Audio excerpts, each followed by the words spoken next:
सत्ता, सच का संकल्प। जिसने मेरे ख्याल से किसान से मोहब्बत नहीं करी तो शायद उसने अपनी धरती, अपनी जमीन, अपने देश से, अपने मुल्क से मोहब्बत नहीं करी। जिन हाथों ने हमारे घर को, हमारे आशियाने को तैयार किया, अगर हम उनकी ये दुर्दशा देखने के बाद भी हम उनके लिए कुछ ना करने पाए तो फिर हम भारतीय किस काम? तो क्यों नहीं सोचा गया कि जो मजदूर को एकदम से जब ठप हो जाएंगी चीजें तो मजदूर कहाँ जाएगा?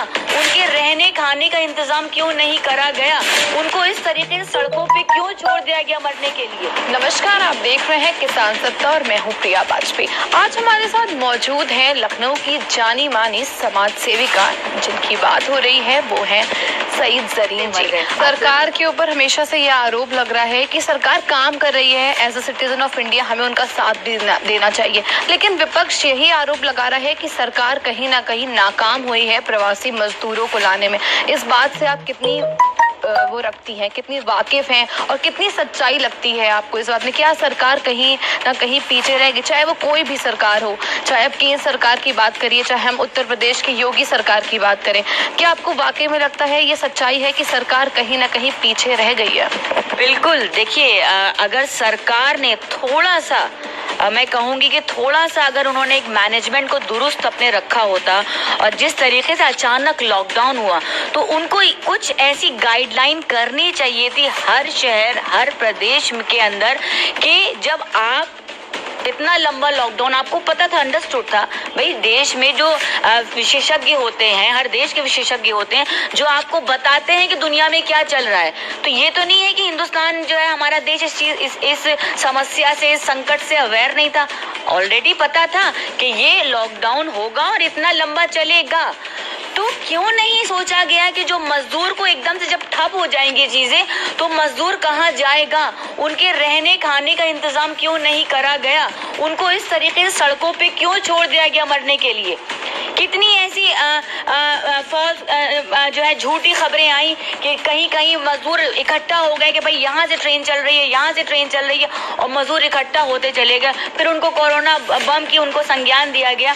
तो जिस व्यक्ति ने, जिन हाथों ने हमारे घर को, हमारे आशियाने को तैयार किया, अगर हम उनकी ये दुर्दशा देखने के बाद भी हम उनके लिए कुछ ना करने पाए तो फिर हम भारतीय किस काम के? सरकार बोल रही है कि 23 करोड़ मजदूरों को ला चुकी है, वो काम पूरी तरीके से उन्होंने मजदूरों को लाने का प्रयास किया, लेकिन फिर भी कहीं ना कहीं अक्सर हम सोशल मीडिया, न्यूज़ चैनल में ये देखते रहते हैं कि मजदूर मीडिया के सामने आके ये कह रहा है कि उनसे पैसे लिए जा रहे हैं, जो स्पेशल गाड़ियां चलाई जा रही हैं। उस बात के लिए क्या आप? मैं खुद गवाह हूँ। मैं आपको बताऊंगी, जब शुरुआत में जब लॉकडाउन स्टार्ट हुआ था, मेरे ख्याल से 10-15 दिन लॉकडाउन के 10 ही दिन हुए थे, तो मैंने जब नोएडा से मजदूर, आपको याद होगा, बसों में भर भर कर आ रहा था और आगरा एक्सप्रेसवे हाईवे जो है उससे आ रहा था, तो मैंने भी कुछ खाने का कुछ लिया और मैंने सोचा चल करके बांटूं, भूखा मजदूर वहाँ पे आ रहा है। ये मैं खुद गवाह हूँ आपको। जब मैं वहाँ पहुँची तो मैंने सोचा ऐसी लाइव फेसबुक लूँ, और जब वहाँ बसों पे बैठे थे मैंने कहा लो पूछूं, खाना बांटूं, थोड़ा इन लोगों से बातचीत करूं। तब मुझे वहाँ मजदूरों ने बताया, मेरा पूरा फेसबुक लाइव पे जाके मेरा पेज है उस पर चेक कर ले, मेरे फेसबुक पे चेक कर ले, मैं आपको डेट भी बता दूंगी। तो उन मजदूरों ने मुझे बताया कि मुझसे 450 या 430 रुपए का टिकट काटा, और उससे 2 घंटे पहले हमारे प्रदेश, उत्तर प्रदेश के मुख्यमंत्री योगी आदित्यनाथ वहाँ से होकर आए थे, और उसके 2 घंटे के बाद, जी कि अब मैं वाकया बता रही हूँ, जब मैं वहाँ पहुंची हूँ तो मैंने मतलब वहाँ पे लोग बसों में बैठे थे कि मैंने कहा आपको किसने बसों में बैठाया? कहने लगे यहाँ की पुलिस ने मुझे बताया कि ये बसों पे बैठ जाओ। और फिर जब बैठने के बाद बताया गया कि ये जो बसें हैं ये प्राइवेट बसें हैं, बाकायदा आपको 430 रुपये, उन्होंने टिकट भी मुझे दिखाया कि हमें किराया भी देना। अब आप ये बताइए मेरी बहन, उन लोगों ने मुझसे कहा दीदी आप मुझे ये बताइए, जब हमारे पास खाने का पैसा नहीं है हम टिकट कहाँ से देंगे? सोशल मीडिया पे आपने हाल ही में एक ट्वीट किया था आत्मनिर्भर भारत को लेकर। आपने कहा था कि 40 रुपए का आटा ना लेकर हम किसानों से 19 रुपए का आटा ले ले। तो क्या आपने सीधी तरीके से रामदेव को की तरफ इशारा किया था या आपकी मंशा कुछ और थी?